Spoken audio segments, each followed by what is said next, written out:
Location आहे, आपण इथे मासे पकडणार आहोत. सुंदर लोकेशन आहे बघा.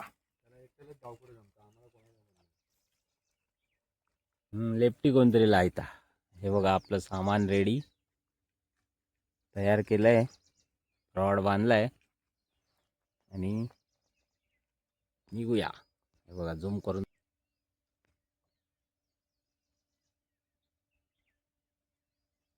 पाणी पण फार कमी झालंय. सकाळची वेळ आहे. जबरदस्त मासे लागण्याची शक्यता आहे. बघूया पहिला मासा कोण काढतो. चला तर गो. हो बारीक बारीक इसर असत ते आता धरतय ना.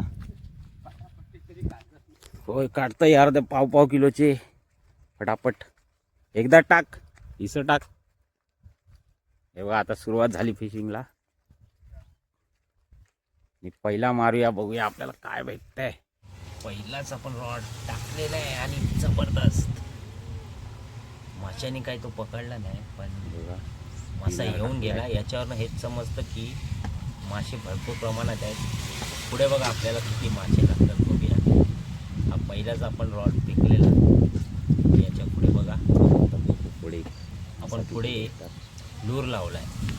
एक नंबर आहे बघा. आत्ताच भेटला आम्हाला ताजा ताजा. बघा किती किलो असेल साधारण. उचलत नाही म्हणजे 2-2.5 किलोचा आहे. नशीब 2-2.5 किलो म्हटला. आहे रे. आपण ओरडतोय. बघा हलतोय बघा. आत्ताच पकडलाय. कुठे पकडला ते सांगणार नाही. कुठल्या गाडीने पकडलाय? हे बघा आधी दाखव. हे बघा याच्याने पकडला. चायनीज मासा. चायनीजने इंडियन मासा पकडला. बघा इंडियन. त्याला सुरमई बोलतात, नदीतली सुरमई. खडस खडस खडस. चला तर